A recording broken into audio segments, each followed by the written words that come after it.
ओम नमो भगवते वासुदेवाय। हरे कृष्णा। आज हम सुनेंगे वैशाख मास की पूर्णिमा, जिसे बुद्ध पूर्णिमा भी कहा जाता है, की महिमा और उससे जुड़ी एक अद्भुत प्रेरणादायक कथा।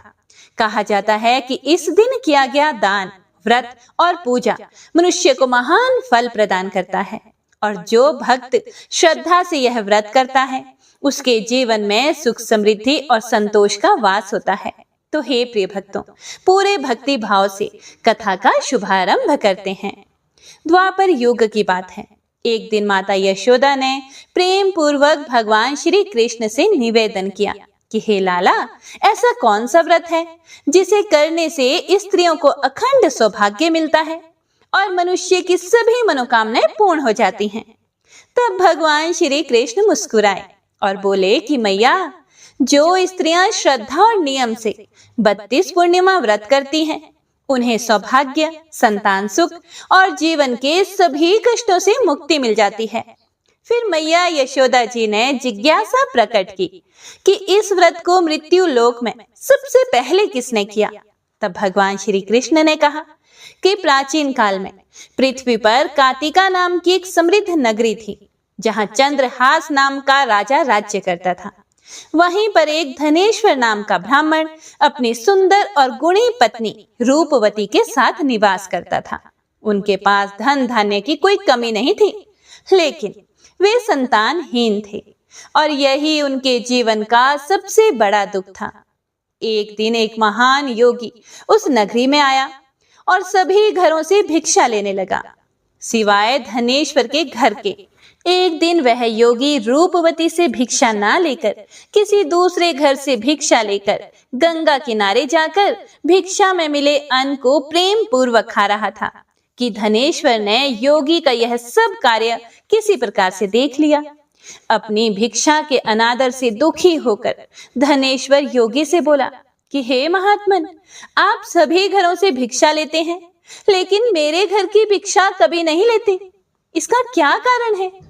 तब योगी ने कहा कि निसंतान के घर की भीख पतितों के अन्न के समान होती है, और जो पतितों का अन्न खाता है वह भी पतित हो जाता है। क्योंकि तुम निसंतान हो, इसीलिए पतित हो जाने के भय से मैं तुम्हारे घर की भिक्षा नहीं लेता। हे प्रिय भक्तों, धनेश्वर यह बात सुनकर अपने मन में बड़ा दुखी हुआ और हाथ जोड़कर योगी के पैरों में गिर पड़ा और विनीत स्वर से कहने लगा, हे महात्मन, अगर ऐसी बात है तो आप ही मुझे पुत्र प्राप्ति का कोई उपाय बताइए। आप तो सब कुछ जानने वाले हैं, मुझ पर यह अवश्य ही कृपा करें। धन की मेरे घर में कोई कमी नहीं है, लेकिन कोई पुत्र ना होने के कारण मैं बड़ा दुखी हूँ। आप मेरे इस दुख को दूर करें। ऐसा सुनकर योगी कहने लगा, हे ब्राह्मण, तुम देवी चंडी की आराधना करो। फिर घर आकर उसने अपनी पत्नी से योगी की सारी बात बता दी और वह खुद तपस्या करने के लिए वन में चला गया। वन में जाकर उसने देवी चंडी की उपासना की और उपवास किया। देवी चंडी ने 16वें दिन उसको स्वप्न में दर्शन दिए और माता ने कहा, हे धनेश्वर, जा, तेरे पुत्र होगा, लेकिन वह 16 वर्ष की आयु में ही मृत्यु को प्राप्त हो जाएगा। यदि तुम दोनों पति पत्नी 32 पूर्णिमाओं का विधि पूर्वक व्रत करोगे और आटे के दीपक बनाकर भगवान शिव का पूजन करो, तो वह संतान दीर्घ आयु होगी। हे धनेश्वर, प्रातः काल होने पर इस स्थान के पास ही तुम्हें आम का एक वृक्ष दिखाई देगा। उस पर चढ़कर तुम एक फल तोड़कर जल्दी अपने घर चले जाना और अपनी पत्नी से सारा वृतांत कहना। ऋतु स्नान के बाद वह स्वच्छ होकर भगवान शंकर जी का ध्यान करके उस फल को खा लेगी, तो शंकर भगवान की कृपा से उसको गर्भ ठहर जाएगा। जब वह ब्राह्मण प्रातः काल उठा तो उसने उस स्थान के पास ही आम का एक वृक्ष देखा, जिस पर अत्यंत सुंदर आम का एक फल लगा हुआ था।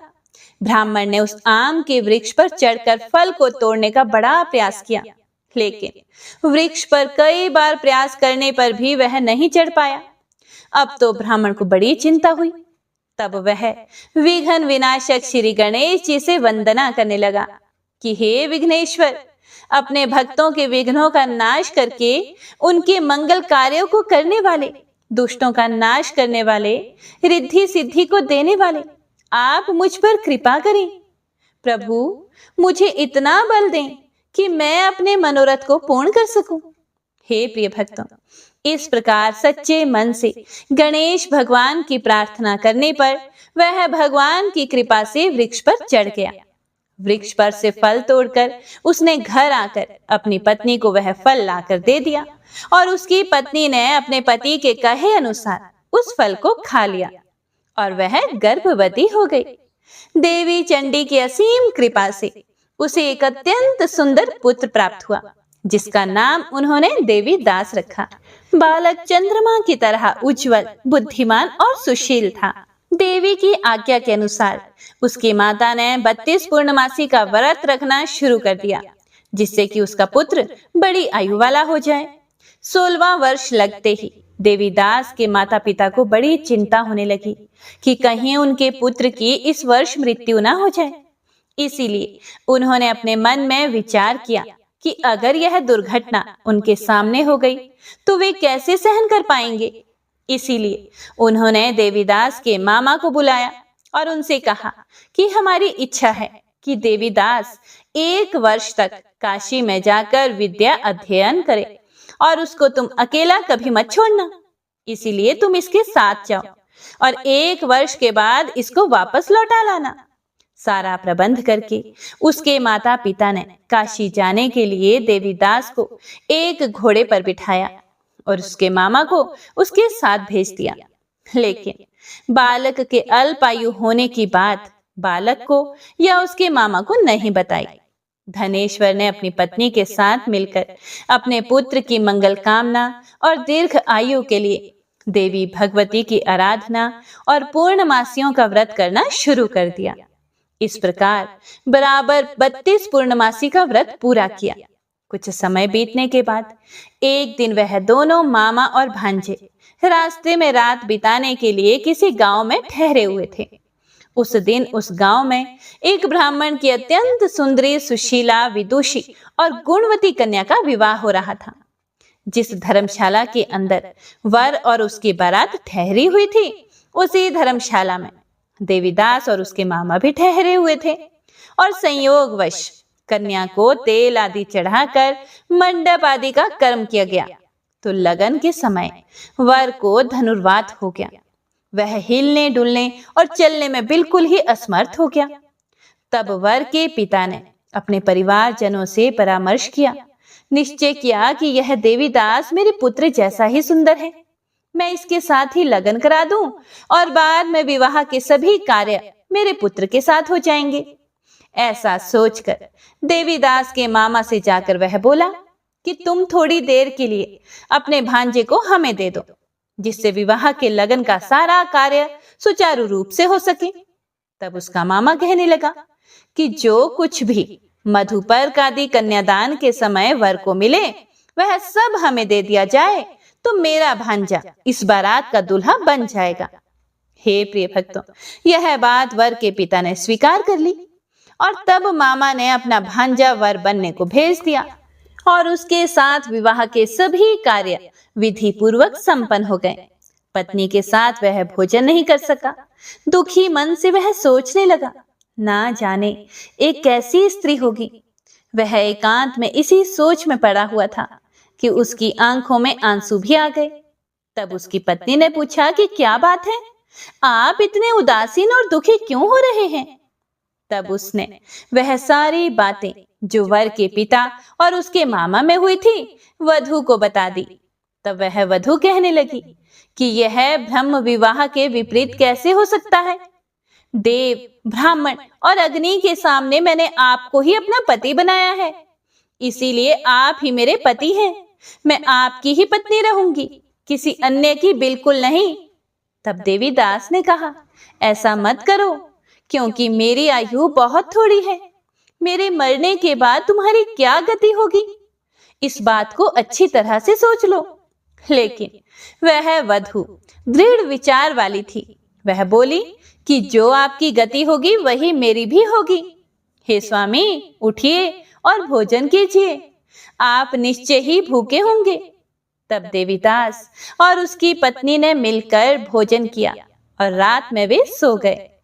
प्रातःकाल देवीदास ने अपनी पत्नी को 3 नगों से जड़ी हुई एक अंगूठी और एक रुमाल दिया और बोला कि हे प्रिय, इसे संकेत समझकर रखो और शांत हो जाओ।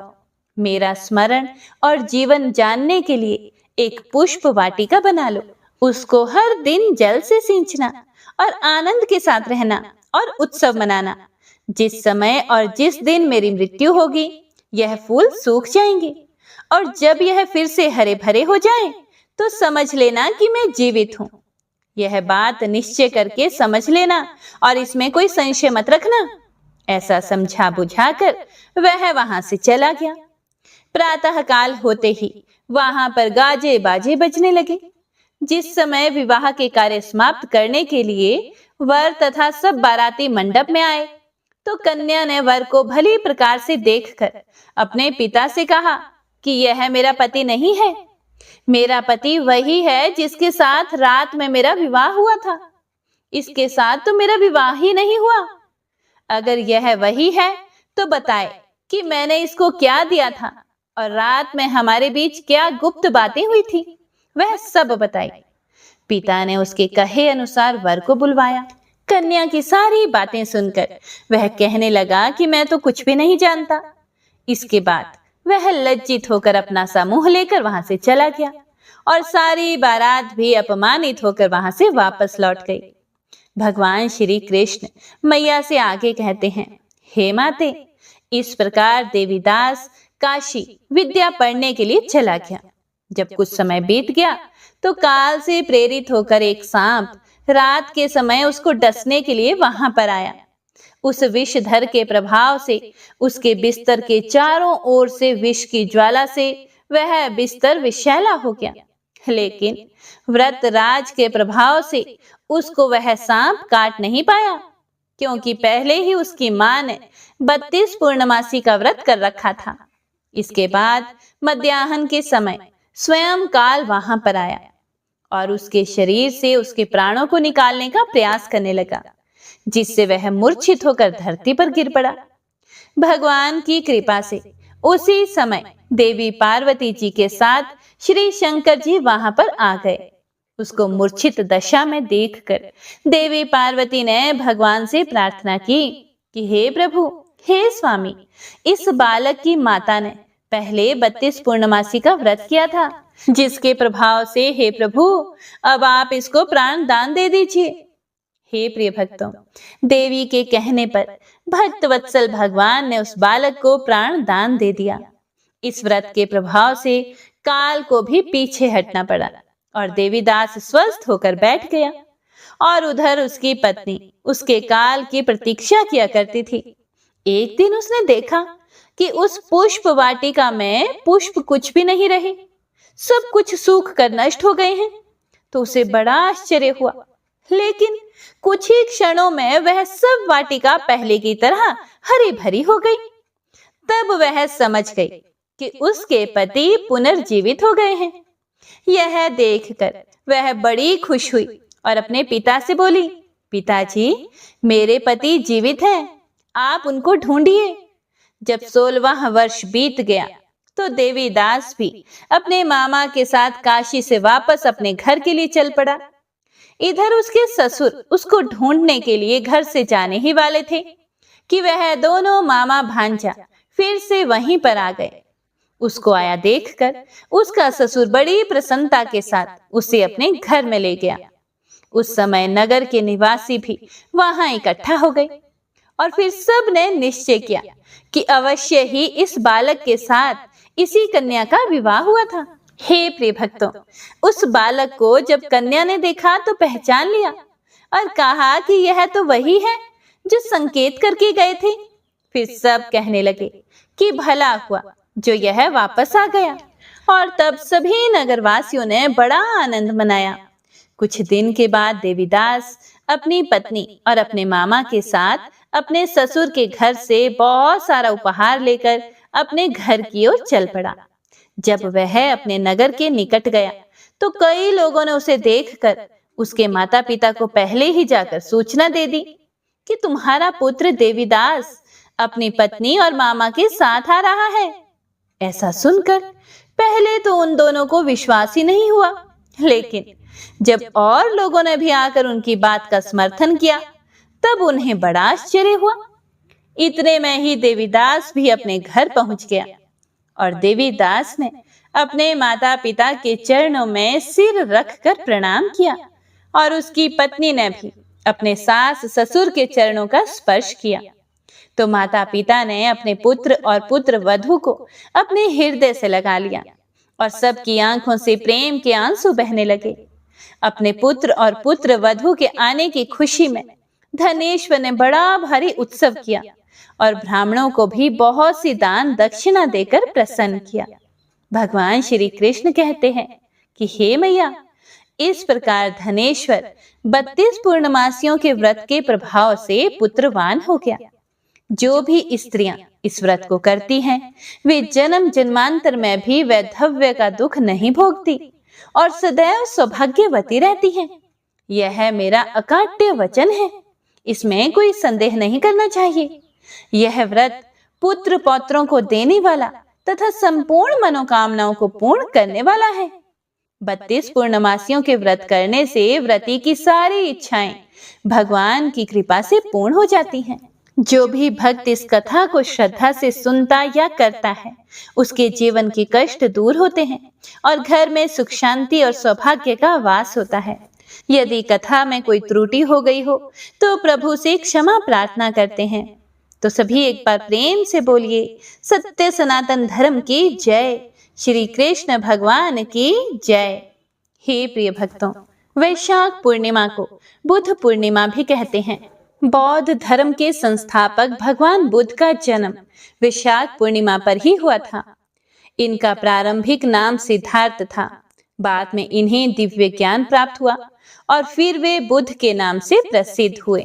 हे प्रिय भक्तों, पौराणिक मान्यताओं के अनुसार वैशाख पूर्णिमा के दिन भगवान विष्णु कच्छप अर्थात कछुआ अवतार लेकर प्रकट हुए थे। साथ ही समुद्र मंथन के समय अपनी पीठ पर मंदार पर्वत को उठाकर रखा था। पौराणिक ग्रंथों में भगवान विष्णु के कूर्म अवतार के बारे में बहुत सारी कथाएं आती हैं, जिसमें सबसे अधिक महत्व विष्णु पुराण में आई कथा के अनुसार भगवान विष्णु ने कूर्म का अवतार लेकर समुद्र मंथन में सहायता की थी। पौराणिक कथा के मुताबिक महर्षि दुर्वासा ने देवराज इंद्र को उनके घमंड की वजह से शाप दे दिया था। शाप की वजह से देवताओं का ऐश्वर्य खत्म हो गया। इसके बाद मदद के लिए इंद्र भगवान विष्णु के पास गए। भगवान विष्णु ने कहा कि देवताओं का ऐश्वर्य वापस लाने के लिए हमें समुद्र मंथन करना होगा। भगवान विष्णु ने इंद्र से कहा था कि समुद्र मंथन के लिए असुरों की भी मदद लेनी होगी। इस समुद्र मंथन से कई दिव्य रत्न निकलेंगे और अमृत भी निकलेगा, जिसे पीने वाला अमर हो जाता है। देवराज इंद्र ने मंथन के लिए असुरों को भी तैयार कर लिया। मंथन के लिए मंदराचल पर्वत को मथनी बनाया गया और नागराज वासुकी को नेति बनाया गया। जब मंदराचल को समुद्र में डालकर मंथन करना शुरू किया तो आधार न होने के कारण पर्वत समुद्र में डूबने लगा। उस समय भगवान विष्णु ने बहुत बड़े कूर्म मतलब कि कछुए का अवतार लिया और अपनी पीठ पर मंदराचल पर्वत को धारण कर लिया। इसके बाद समुद्र मंथन हो सका। माना जाता है कि जिस दिन विष्णु जी ने कूर्म अवतार लिया था, उस दिन वैशाख मास की पूर्णिमा ही थी। तो यह थी भगवान के कच्छप अवतार अर्थात कूर्म अवतार की कथा। तो सभी प्रेम से बोलिए, कच्छप भगवान की जय, लक्ष्मी नारायण भगवान की जय। ओम जय लक्ष्मी रमणा, स्वामी जय लक्ष्मी रमणा, सत्यनारायण स्वामी जनपातक हरणा। ओम जय लक्ष्मी रमणा, रतन जटिल सिंहासन अद्भुत छवि राजे, नारद करत निरंजन घंटा ध्वनि बाजे। ओम जय लक्ष्मी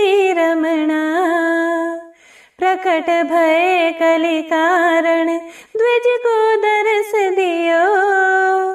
बूढ़े ब्राह्मण बन कर कंचन महल कियो। ओम जय लक्ष्मी रमणा। दुर्बल भील कठियारो जिन पर कृपा करे। चंद्रचूड़ एक राजा जिनके विपत्ति हरे। ओम जय लक्ष्मी रमणा।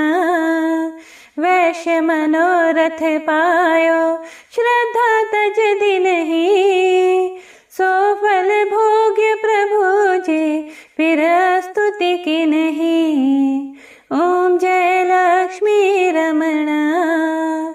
भाव भक्ति के कारण छिन छिन रूप धर्यो। श्रद्धा धारण कीनी तिनके काज सरयो। ओम जय लक्ष्मी रमणा। ग्वाल बाल संग राजा वन में भक्ति करे। मन वांछित फल दीन हूँ दीन दयाल हरि। ओम जय लक्ष्मी रमणा। चढ़त प्रसाद सवायो कदली फल मेवा। धूप दीप तुलसी से राजी सत्य देवा। ओम जय लक्ष्मी रमणा। श्री सत्यनारायण जी की आरती जो कोई जन गावे।